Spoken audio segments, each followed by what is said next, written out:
want to pull the tape? You can pull the tape because we now got video.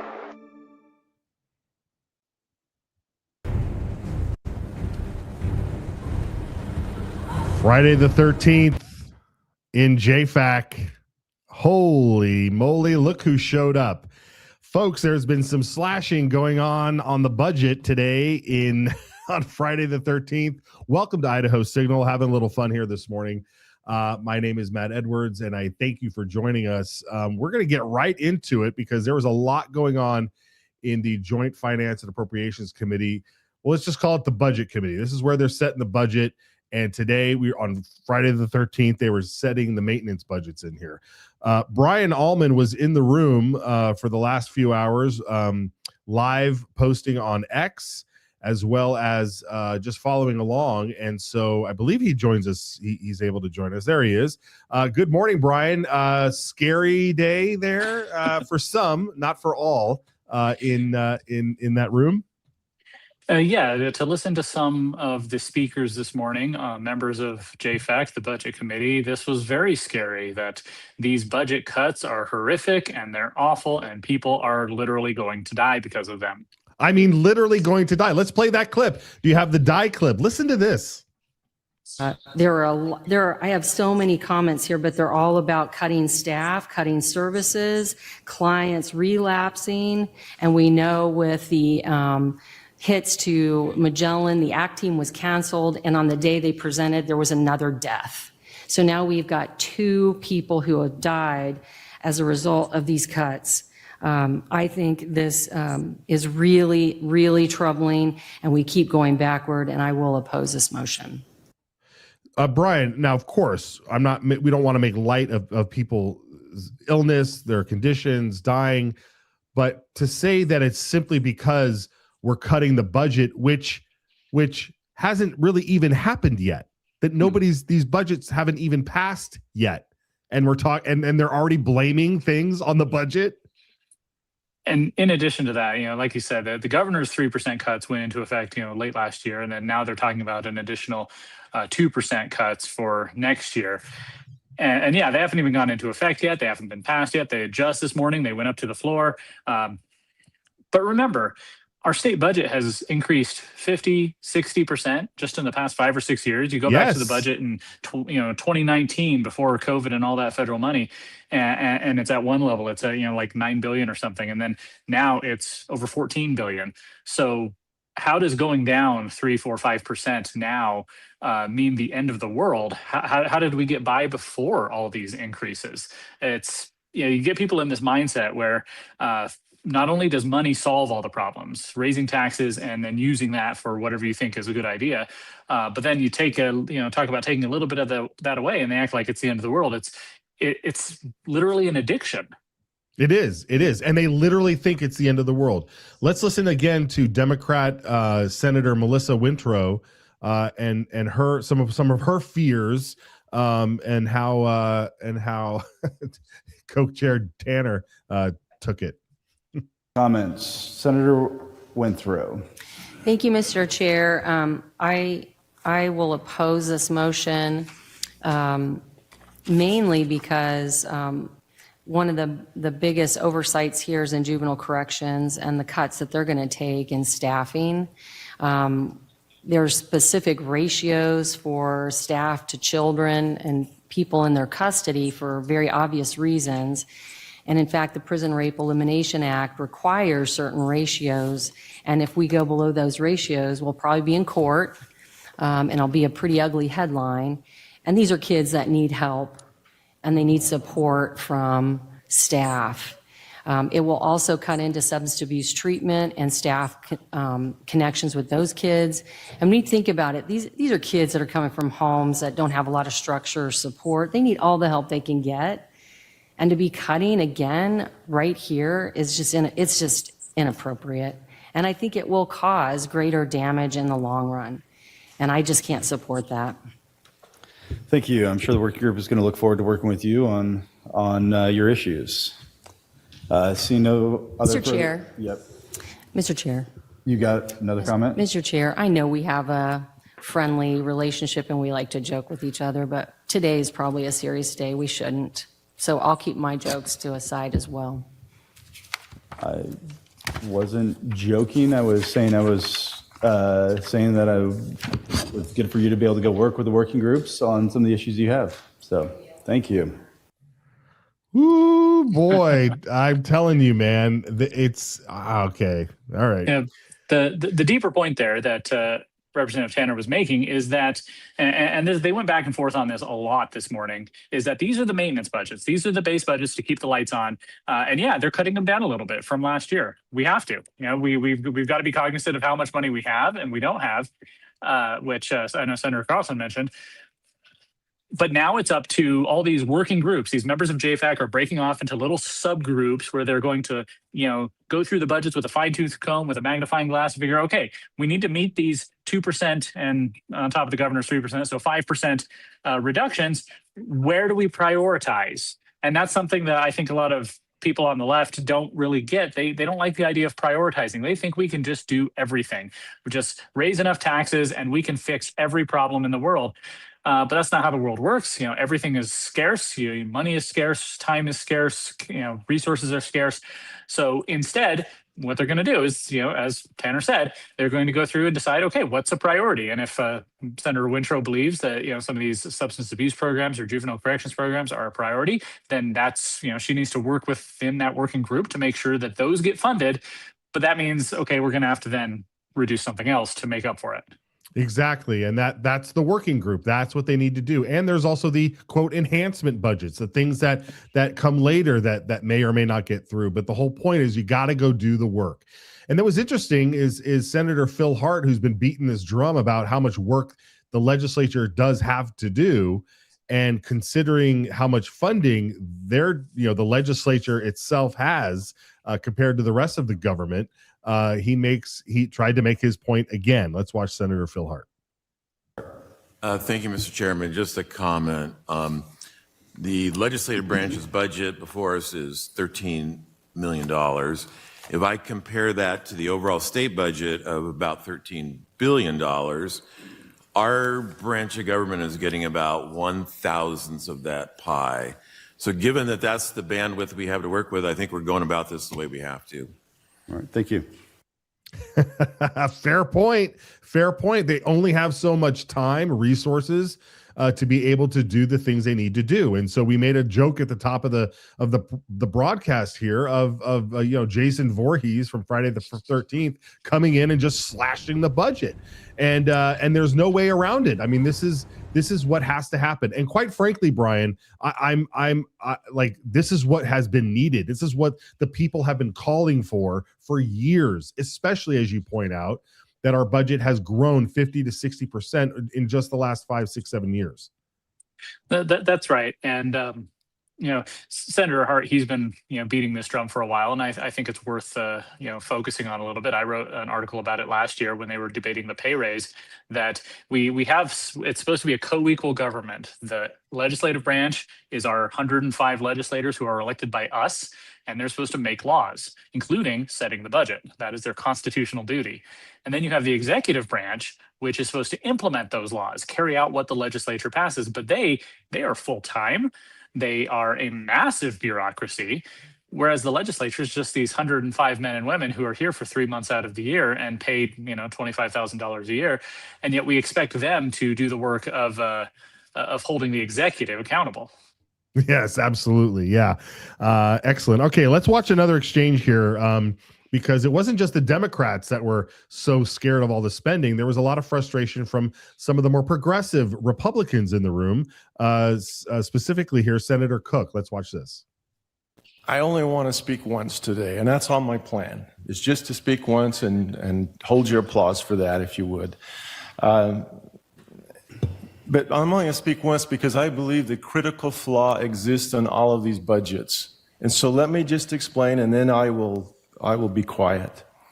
Last Friday, we added a 2% cut on top of the governor's 3% for the fiscal year of 2027. Since then, we've seen the impact statements. You've all seen those. You've seen those in your working groups. You know about it. While across the board cut feels really, really good. It's simple. It's easy. But the truth of it is, it cuts the lean departments as well as the bloated departments exactly the same percent. We're ignoring the risk that the departments have stated. I admit that I initially thought when the department says, if I cut this, this is what happens. I thought, oh, you're just crying wolf, that they're really not going to happen. But then I started looking into the numbers and I started making phone calls. Let me just give you 3 examples. The pardons and parole. An extra 2% cut saves the state $87,100 by eliminating 1 investigator. That investigator... Mr. Chairman, Yes, point of order. I think we're talking about the legislative budget, correct? that is what we're supposed to be discussing right now. So That is exactly what I'm discussing. This is the inherent flaw of... Senator, 1 second.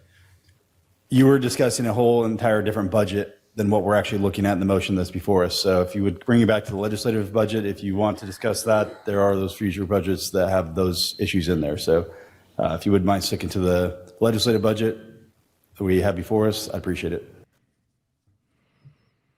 Yeah, 2 things there, Brian. One, exactly the point that he brought up, trying to use an example from another budget to talk about the current budget. But the whole point, Brian, here, is this across the board cut. And when he said, it was kind of like a dog whistle. When he said, are there lean departments and bloated departments? I was like, okay, well, I'd love to see your list because I haven't heard a list from you that anything is bloated, right? Well, right. I mean, he claimed in a previous JFAC testimony, Senator Cook, that he'd been looking through the budgets and there were some where he could cut $10 million. Of course, he's probably thinking about the parental choice tax credit. Right. That's not a budget item, but it's obviously we talked about his bill to try and reduce that. The across the board cuts. I talked to somebody who's on JFAC prior to the session starting, and they were saying that the across the board cut is the most fair way to do it because it first of all, it treats everyone equally. I mean, even with the carve outs for public safety and education and all those things, but then it forces the the working groups in JFAC to work with the agencies to find, okay, this is our target. We're going to cut from here to here, and now we've got to figure out what to do. And both Senator Wintro and Senator Cook were using examples of, well, this cut is going to hurt this, this, and this. Well, that's what the working group is for, to figure out, okay, if those are priorities, we'll make sure to fund those. But that means we have to cut somewhere else. If you don't set that target, then they're just going to come back and say, everything's a priority. We can't cut anything. Well, we tried, but this forces them to actually make those cuts. And I think that is a good thing. It is, because every time they look at one particular item, they go, well, why would we cut that? If we cut that, it means that this will happen. And it's like, yeah, that's the consequence of losing, losing that position or losing that program. But we can't do it right now. You're going to have to pick up the slack elsewhere. All families have to do that when their budgets decrease. It just happens. All businesses have to adjust when their revenue decreases. I mean, how many times have you picked up the paper and seen, oh, Starbucks is closing, 14 stores across the region. Walmart is pulling out of San Francisco because they keep getting robbed. I mean, I feel like this is, the government is not immune to that sort of thing. And you're talking about people's taxpayer money. And just as we saw, when you stimulate the economy with tax cuts, it actually does stimulate the economy.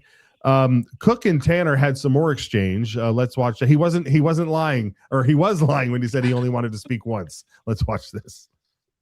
What I'm saying is you are putting at risk.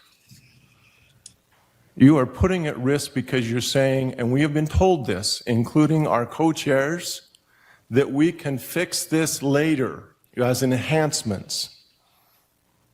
And that is true, you can. But are you willing to gamble millions of dollars by fixing it later? Once you pass these maintenance budgets, they can go across the floors, they can be voted on, and they can be passed. And then constitutionally, we have done our duty. We have balanced the budget, and we can go home. There's nothing that says that these enhancements, these fixes that we're supposed to do will ever make it to the floor. What I'm saying is you are gambling millions for a couple of $1,000 cuts. And so I'm asking you to think that. So what would be the path forward? What I'm saying is you make a motion today to remove these maintenance budgets from the agenda. Second, to reconsider, do a move to reconsider the 2027 5% cut that we did last Friday. Third, that we revote to restore the 5% across the board cuts. And finally, adjourn this meeting and let us go do our work that we were elected to do. You were elected to go down and look at these budgets individually and find where we can cut it.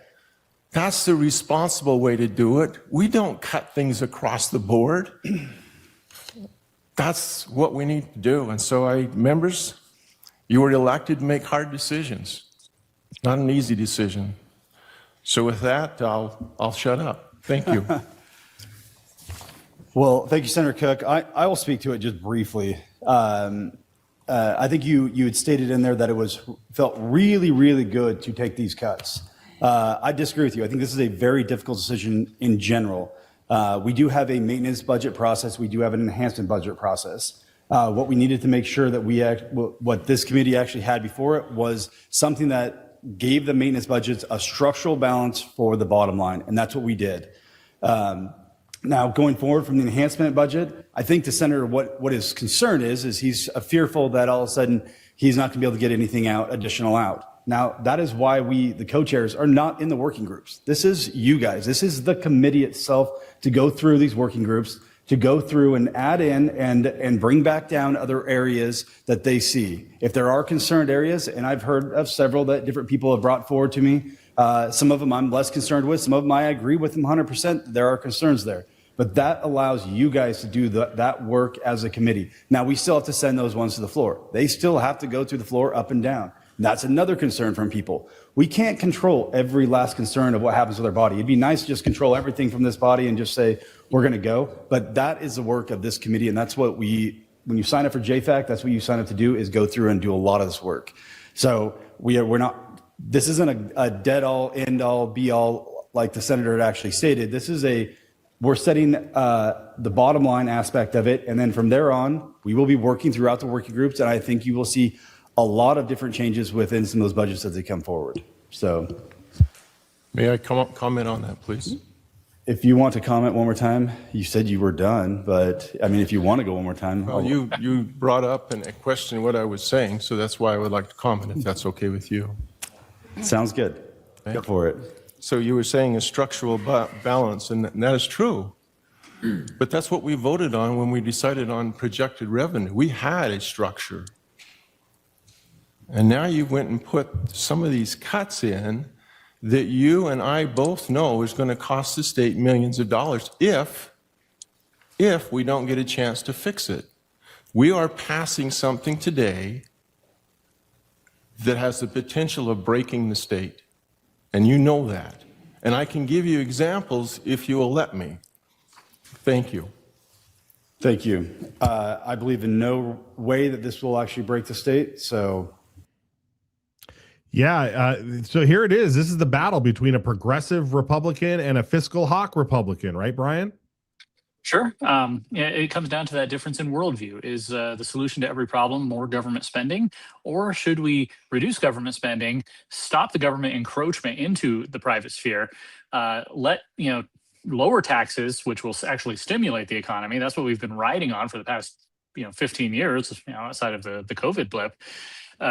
It really is a difference in worldview. And it doesn't matter if you're a Republican or a Democrat. If you believe the government is the solution to everything, and you see these cuts coming off the heels of 50% increase over the past few years as draconian, as going to break the state, then how do we even have a conversation there? Yeah, it's so absurd. It's fear mongering. It's the same thing we hear from the Democrats. There's no daylight between them. It's just the letter R or D. Brian, bring people up to speed a little bit here. If they're not familiar with maintenance budgets, enhancement budgets, what are we talking about here when we're saying, hey, we're just doing this part here and you're going into your working groups and you come back later with some other structures? So Senator Grow, my state senator, is the chair of JFAC, the Senate side. He always tells people that when he first got on there in 2018, 2019, it seemed like it was just a rubber stamp for the governor. The governor would come in, say, this is our budget, and JFAC would say, yep, sounds good to us. Even though constitutionally it's the legislature that's supposed to set the budget. And so over the course of several years, he eventually became chair. He became co-chair along with Wendy Horman, who's now moved on to Washington, D.C. And they created this new process where they take last year's budgets and roll them up into 10 bills. And these are your maintenance budgets for different chunks of agencies. And they're basically, that's the stuff that they've already approved last year, the stuff that's necessary to keep the lights on and keep the doors open, as they say. And they make that the base. And then they come in over the rest of the legislative session and create enhancements for each different agency. Okay, what do they really need? What are they asking for? What new things do they want? And that gives them more time. Once they get the maintenance budgets out of the way, that means they've fulfilled their constitutional duty. And so there's not this big, thing hanging over their heads for the rest of the session. Now they can slow down. It's blackmail. Sometimes, sorry to interrupt you, but sometimes it's blackmail. We've seen it used as blackmail at the end of the session where they're like, well, we got to pass this budget. Well, if you don't get this bill done, we're not going to pass the budget. We're going to stay here until we do. So sometimes they use it as blackmail. So yeah, sorry to interrupt, but continue. Yeah, you're exactly right. They would hang those budgets over the legislators' heads because remember, once that comes out of JFAC, JFAC is still a committee. These budgets have to be passed by the entire legislature, the House and Senate floors. So what they did this morning, they passed these 10 maintenance budgets. They're going to go to, they'll send 5 of them to one side, 5 of them to the other. And then once they pass, they have to switch sides and be passed by both sides.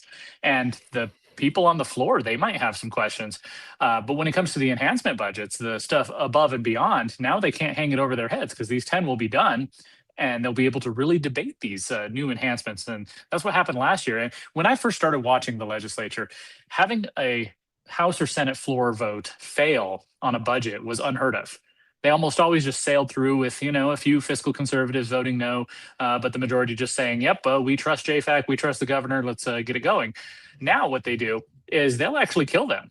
They'll say, this is spending too much and we don't like this. So we're going to kill this bill, which means JFAC has to come back with a new bill and try and adjust it to what the legislators want to see. And I think that's a much more in-depth process, a much more rigorous process. And it's really the culmination of years of work to get us to the point where the legislature is actually involved in the process rather than just rubber stamping what the governor and the agencies want to see. Yeah, and there's something interesting here as well when it comes to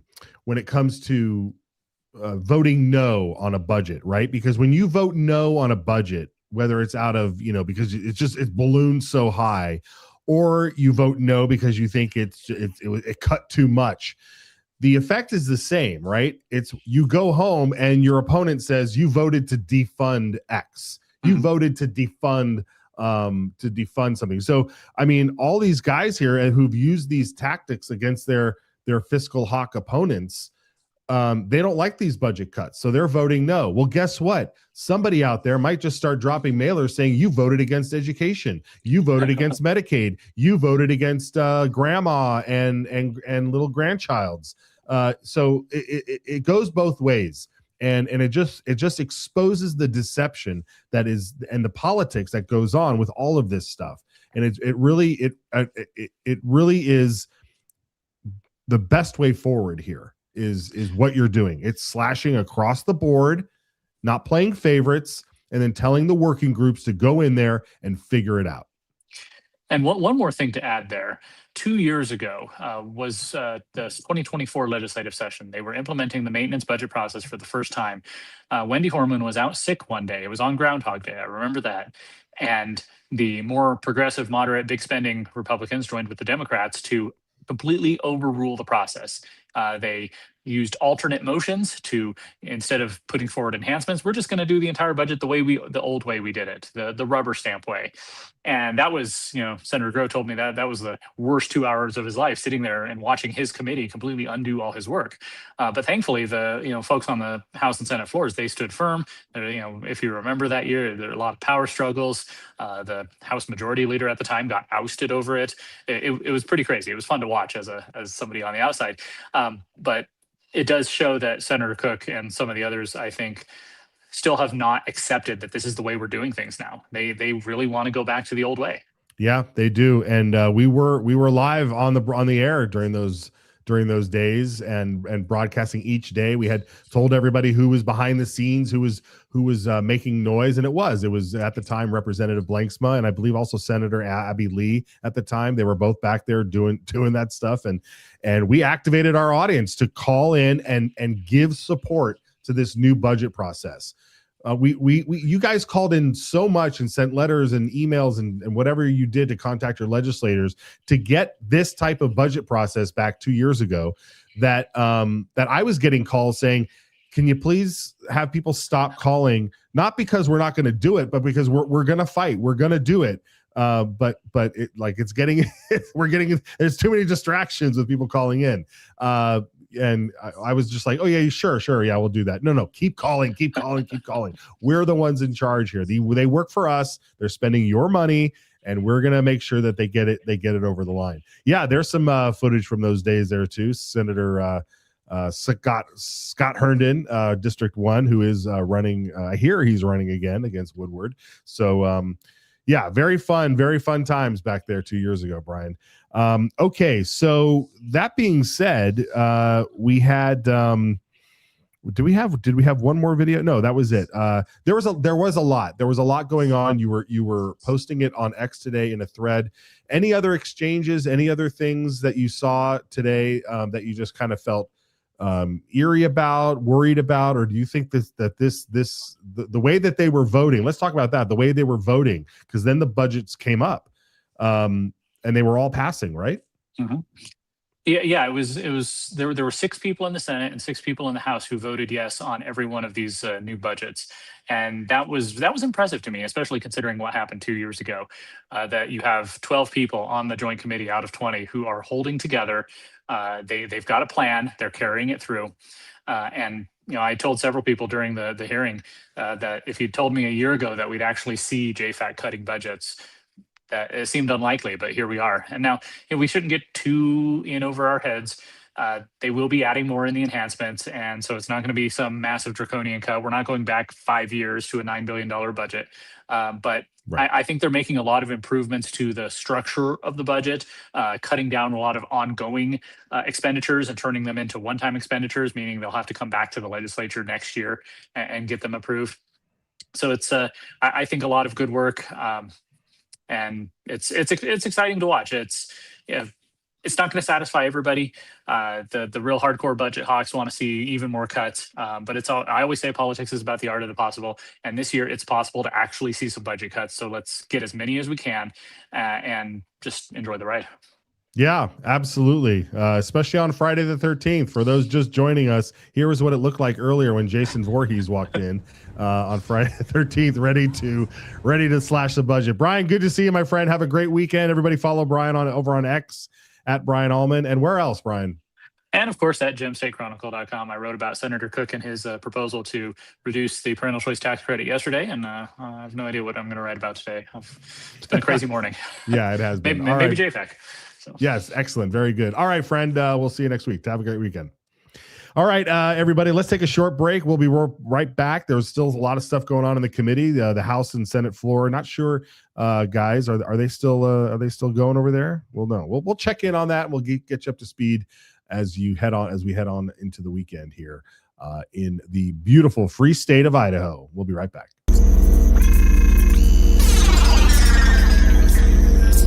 Coming from within the system, which the process in the system is broken. Idaho is the dirt under your fingernails after an honest day's work. Idaho is the hug around your neck when your daughter spells her first word. Idaho is the written word of the law, steadfast and impartial, guarding liberty for all. Idaho is the family rifle passed down, a legacy of protection and the right to stand firm. Idaho is the echo of your own voice, unshaken and free, standing tall among a world silenced. Idaho is the home that's built to weather storms, not empty wallets. Idaho is the quiet trust between a patient and healer, unbroken and sacred. Idaho is the hymn carried by the Spirit, gathering neighbors together in faith and purpose. Idaho is the laughter around a campfire, a family's bond growing stronger with every word. Idaho is the pioneer's will, firm and clear. We govern ourselves, free and unbound. Idaho is what America was. Let's keep it that way. Ask your legislator to sign the Citizens Alliance of Idaho pledge to preserve our shared values. We ride together. And folks, welcome back. Friday the 13th. Give us a call. 208-402-4915 is the line that you want to call and leave us a message. There is plenty of opportunity to get your voice heard throughout this good state of Idaho. 208-402-4915. And we thank you for watching over on YouTube. It is blowing up over there, folks. Incredible numbers, incredible to see. And we just so appreciate you sharing the broadcast and watching the shorts, sharing the shorts. Same thing over on Rumble. Rumble started the shorts thing too, so we started to upload some shorts over there too. Everybody, you got to do the TikTok thing where you're just swiping through like, give me more, give me more, give me more. And I guess some of the stuff you see on this program is good enough for that. I don't know. But we do here that the main thing, though, of course, is action. We want to make sure that you are activated and not just here for the entertainment. Let's check in on the House. It looks like we might have a shot there. And it's Friday, so I'm sure they're wrapping up. I'm not quite sure. We'd like to thank the Ehlers family for the lovely cookie and the darling little Valentine. Thank you very much. Okay, so Valentine's Day on the House floor. Representative McCann with some cookies and candy. Very nice. Okay, folks. Well, let's see. What do I have here? What's next on the docket? Yesterday. So let's switch gears here and talk about illegal immigration and the illegal immigration population in Idaho, because they're here. Obviously, we know that they're all over. How could illegal aliens not be in our state, right? They're working. It's interesting. Every time we see ICE post or a news report or something where they post somebody that they picked up in Idaho, this guy was on a drunk, we picked this guy up, he had drunk driving charges, or we picked up this person, they had rape charges, and they're now being deported to Guatemala or Mexico or wherever. And it always, and we actually had we showed a bunch of photos of these guys recently that were picked up by ICE. And it always boggles the mind because, they're not just living under a bridge, right? They're working.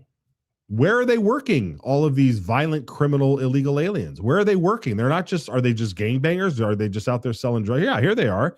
Like, did they have day jobs? What were they doing? Or were they just vagrants?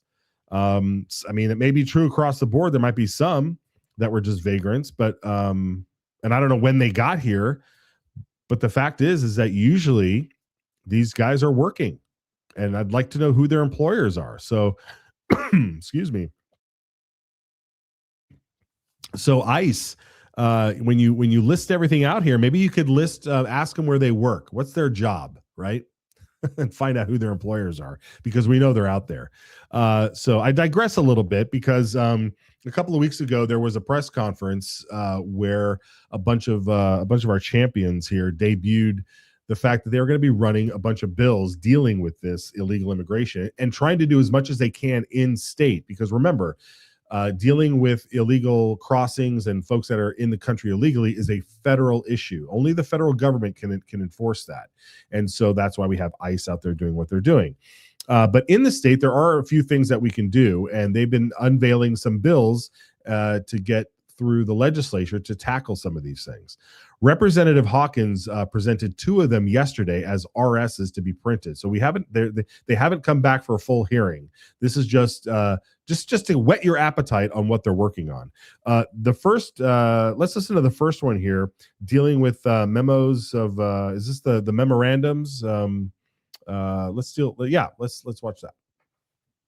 This afternoon, I almost said this morning, RS 32821C3, indicating that we've changed this a few times to make everybody happy.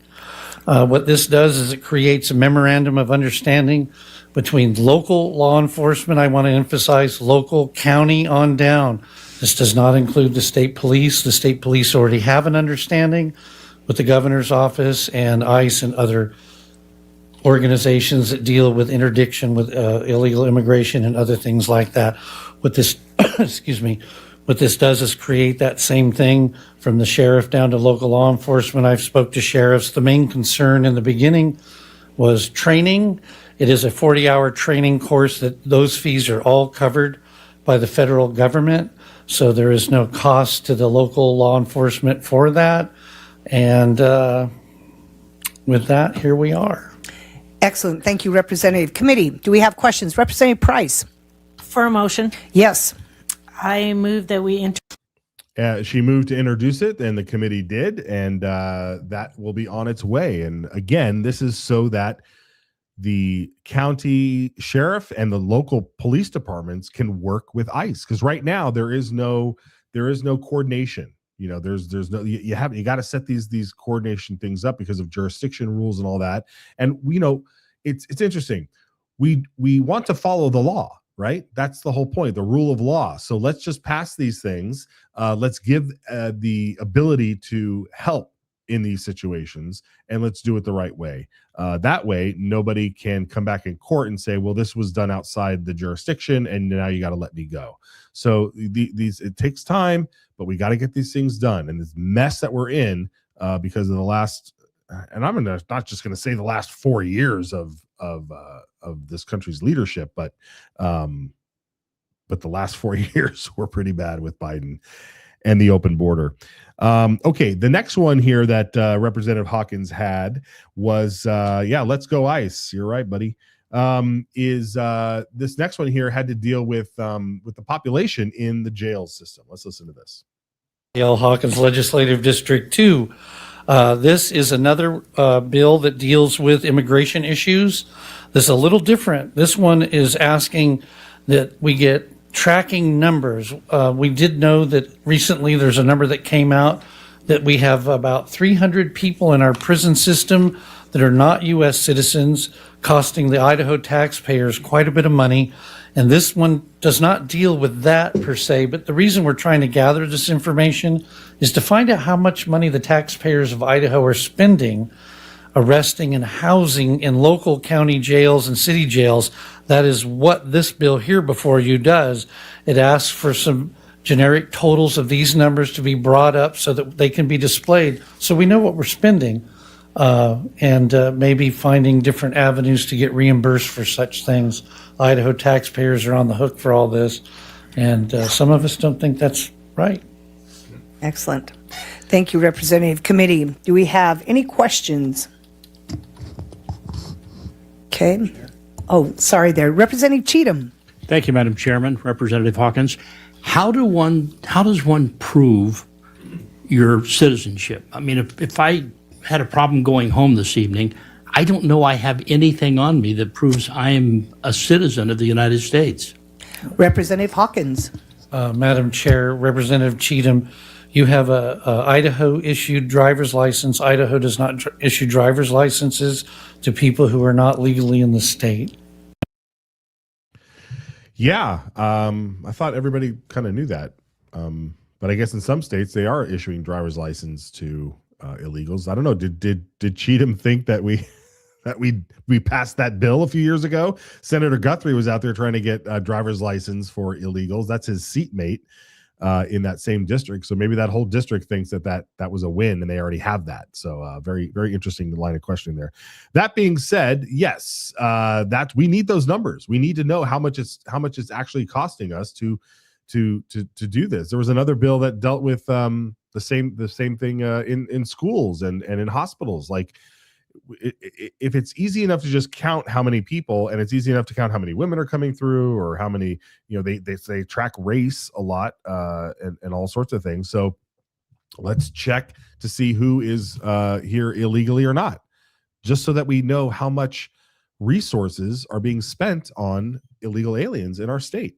So it's a no-brainer. That got printed as well, so that'll come back for full hearing, and I'm sure the left will show up with their crocodile tears and talk about how counting illegal aliens in our country is somehow akin to, the end of the world and space alien bugs wiping out an entire race of people. Who knows what they're talking about? But that's what's next. Okay, we do expect to hopefully have a representative join us. The House is probably already adjourned, and so if he comes on, we'll definitely bring him on camera and get to him. Other than that, we are going to make sure we have the rest of these clips here. Oh, yes. Senator Doug Okonowitz, District 3 out of Hayden, was before committee yesterday as well, dealing with another issue that was, when he told me about this a few weeks ago, I thought, man, that's a really good idea. It's not like explosive or anything, but let's listen to him present it, and we will expand upon it. This legislation deals with foreign national students on athletic teams that are higher education facility or entities. We've got 7 schools that have athletics programs. We have a very large number. It's part of the conversation we're having. We have what I think is a pretty large number of foreign nationals who are on scholarship in some form or fashion, and these folks can't typically stay in the United States and go to work once they become educated to be teachers and engineers and police and so on. So, rough estimate strikes me is probably around 50 to 70 a year graduates that we could potentially see staying in our state and becoming productive citizens. And it's an interesting conversation. We've got, how much we want to have a team win versus how much we want to have students graduate with useful degrees that they maybe can put to work here in our country and our state. This legislation comes to you after meeting with all 4 athletic directors from the 4 universities and speaking with one of the presidents of one of the community colleges. And so it's been modified some from when I originally started it to better accommodate some of the concerns that I heard from those folks. And I think it'll make for an interesting conversation at a full hearing. So I'd appreciate an introduction. Okay, thank you. And the bill was introduced, and it's a good thought because, there are a lot of colleges that recruit, they want the best athletes forever. So they give all these scholarships to folks in foreign countries who come over here, and they take the spots from American students who want to be on those teams. And the only reason that the schools are wanting to have these folks, these foreign nationals on their teams, is because they want to win. They want to win something for the school. But then generally speaking, these folks leave the country, they go back to their home country, or they even go back and compete. I mean, there were people that were like, like the Olympics are going on now, and it's strange how they say so, like some of these foreign nationals end up, they went to school here, they did all this stuff, and now they're competing for gold over there. I don't know. It's a bizarre thing, but the point being, these are American colleges. And we should be allowing the opportunity for these students to be able to compete in college in the sports here at the universities here without having to compete for a spot from a foreign national who's just going to take their degree and cut out of here. So like Okonowitz said there, it's a good discussion to have. and maybe there's points to be made on the other side as well. So it did get printed, and so we'll see about that. See how it goes. All right, some more cleanup, batten cleanup here. Senator Josh Cole out of Twin Falls had an interesting bill here for homeschoolers who still want to be involved in their community. Let's watch this. Here to present to you today RS 33271. The PROM Act, which stands for Participation in Recreation Outside of Matriculation, would allow homeschooled students in grades 8 through 12 in Idaho to obtain a social access pass at their local public school, allowing them to participate in school-sponsored social activities such as dances, college fairs, and cultural events. This is really important because we want to bridge the cultural gap and ensure that there's as much integration in our community as possible. The question might arise, don't schools already do this? And the answer is yes and no. Some school districts, especially smaller, more rural districts, recognize the importance of cultural integration, and they work with homeschool families to get them in those events. Some other districts, it's more complicated. Sometimes districts are telling homeschoolers that they have to at least partially enroll, maybe as a dual enrollment student in the district in order to attend those events. So this is just a way to clarify that we don't need official enrollment to attend those events. As the bill stands right now, families would pay $25 per student per year in order to get the pass, and then pay any one-time fees that everyone else would be paying if it's $10 at the door for the event, anything like that. So the goal being that the districts are made completely whole through this process and no one is left in the cold. We had a small footprint with this, just having it down to homeschool students. So the number of individuals who participate in these programs is expected to be limited. This is expected to have a limited, small footprint, but allow those families who want to participate in those cultural events the opportunity to do so. So I would ask for this to go to print. With that, Mr. Chairman, I'll stand for questions. All right, and that bill did go to print. There was a one or two questions in there for Senator Cole, but I think that was a good idea. You know, you pay an annual fee to be able to go to send your homeschooler to some of the cultural events that happen that they normally may not be able to participate in. And that's, of course, if you live in a big city, you got friends that go to these schools, but you stay at home, that sort of thing. So it's a nice community unifying event for the community, and a great way to offset some of the costs there by allowing that. So we'll see how that goes. It's nice to have that. This morning, interestingly enough, in the House State Affairs Committee was a really important bill. This bill, I believe it showed up last year or the year before, and when it made it to the floor, it didn't pass. And so Representative Heather Scott from District 2 up north brought it back again today. And there was a lot of debate on this. And what this bill did was stop. It would have saved the state $7 million at least.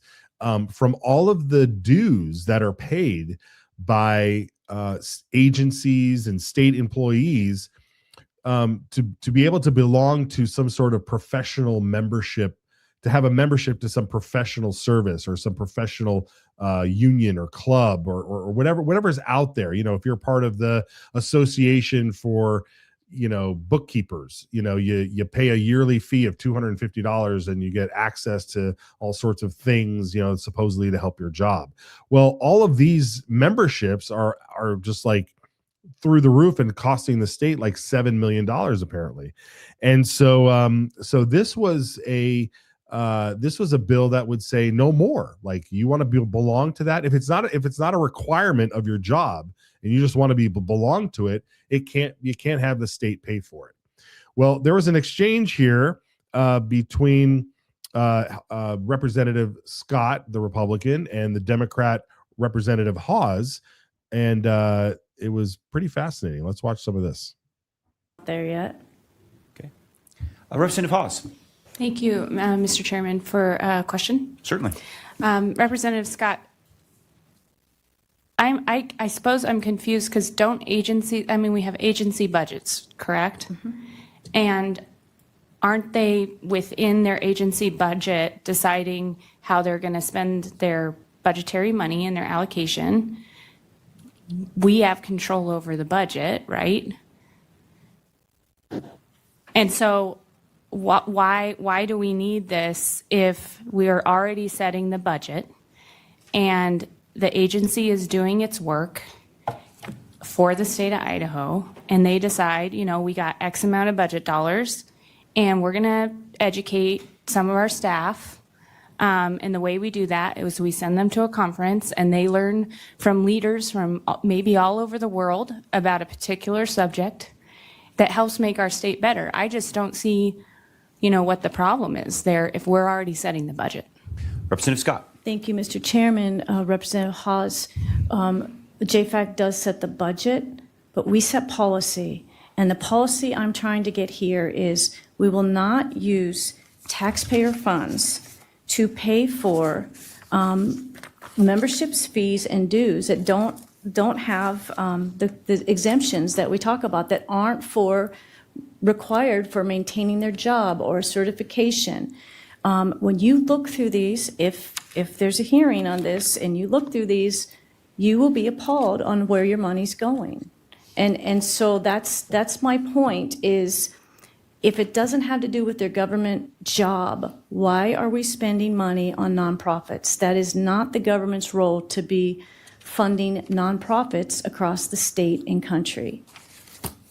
Just like U.S. aid. This is no different than U.S. aid. Follow up? No, thank you. Okay. All right. Any further questions for Representative Scott? Seeing none, the RS is properly before the committee. Really? The RS is going to get returned as sponsor for a lack of a motion. Committee, I have said that we'd pick up Representative Skog next. I just asked him if there'd be no objection, the chair is going to ask for unanimous consent to action. Well, I don't know if you caught that, folks, but after that exchange there and that really compelling comment that Representative Scott said, the look of defeat on her face was horrible because nobody motioned to send the RS to print. And Representative Crane runs a tight ship there. I don't understand. We're going to find out what happened, why even the chairman, I don't know, I'm sure the chairman can make a motion, but he was waiting for a motion. Nobody motioned it. I think the tradition is it's up to the committee, and he's just, the chairman of the committee, and it's the will of the committee. And if the committee doesn't speak up, then it doesn't happen. And so, it was an interesting hearing. I think at one point Representative Crane wanted to see some penalties put in place because he agreed with it, but there was no motion. And so we're still trying to figure out where the ball was dropped on that, because that is a very important bill. And we weren't just talking about, $10,000, $87,000 here or $100,000. You're talking about millions and millions of dollars. And the point there is that they're funding nonprofits. All these membership places and organizations, they're there for a reason, and they're there to, help educate certain professions. But you and I both know that when a lot of these, especially in the teachers world, a lot of these conferences and things that these professionals end up going to, they have a lot of agendas behind them, because especially when you're dealing with people who work in state agencies, and state agencies are largely across the board filled with, folks like Estela Zamora Right, guys? Estella Zamora, the anti-ICE agitator leftist who's been stuck in our government, was stuck in our government for over 30 years. I'm going to go off on a tangent here, but I'm not going to. Anyway, so we're just upset here that this bill died for lack of a motion in the committee. So we'll find out what's going on there. Oh boy. Well, it is Friday. Next week, folks, we want to announce we have that. I think the event at the Capitol. If you guys can throw that in there when you find it. Next week at the Capitol, I'll be in town in Boise, and on February 19th, Doors Win Wars. That is what we'll be talking about. It's a Capitol Clarity event. It's happening inside the Lincoln Auditorium on Thursday, February 19 at 12 p.m. in the afternoon. So come by, meet me in person. We're going to talk about door knocking, the effects of door knocking, and how to get your message across when you are out there trying to save your republic, folks. That's it. So we thank the Idaho Freedom Foundation for allowing us the opportunity to slip in there one Thursday at 12 p.m. And so we're excited. We're excited for that. Also, there was another. Did that event already pass? I think there was an event happening that already passed. If you're watching us on YouTube, please be sure to hit the little bell, the little ding-a-ling bell there, and be sure to. Is that a live shot or is that just a screenshot? I'm trying to remember what we got there. It's probably just a screenshot. Yeah, it's just a screenshot from a while ago. But we're like up over 6,000 subscribers on YouTube. We thank you so much for joining us there. Let's see. We got a message here, a comment. They are funding woke nonprofit organizations tied to WHO and One Health agent agendas. That's true. I mean, that's true. Directors of state agencies often sit on the board of these organizations. That's true. CCRCC treasurer. The treasurer knows. IdahoSignal.live. Go check it out when you're out there. You know, you got your iPhone or your iPad, iPod. People still have iPods, or you're in your vehicle and you don't want to use up all that data. You can listen to the program on IdahoSignal.live. What other fun stuff we have? Oh, you guys, it's Valentine's Day tomorrow, so hopefully you have a good porterhouse out or a good tomahawk steak that you're going to share with your loved one. I recommend you pick up your smoked salts. They are crafted in the USA. It's Pacific Coast, Pacific Ocean sea salt, smoked with these beautifully aromatic woods right there. Head over to AmericanSmokeCo.com, AmericanSmokeCo.com, a great American company, and get yourself some today. All right, folks, we will see you next week. Enjoy your fantastic weekend, and thank you so much. God bless. Take care.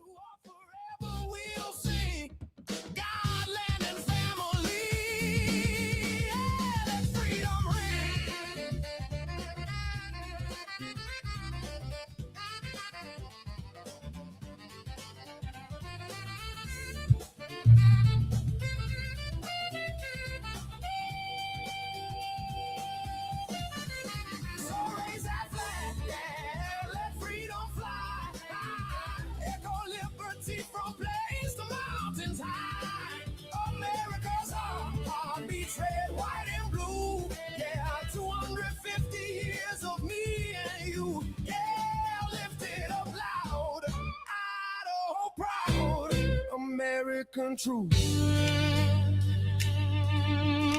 Idaho proud. Red, white, blue. Idaho proud. Red, white, and blue.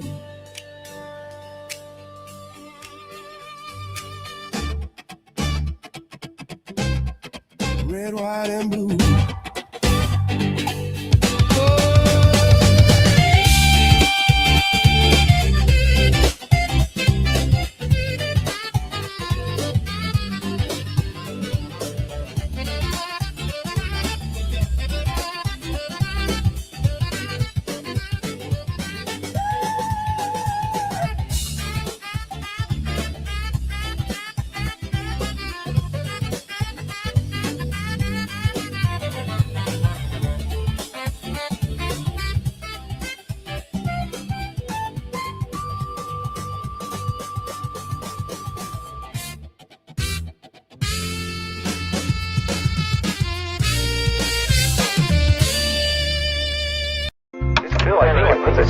ground that says we have a sovereign right to protect what's ours.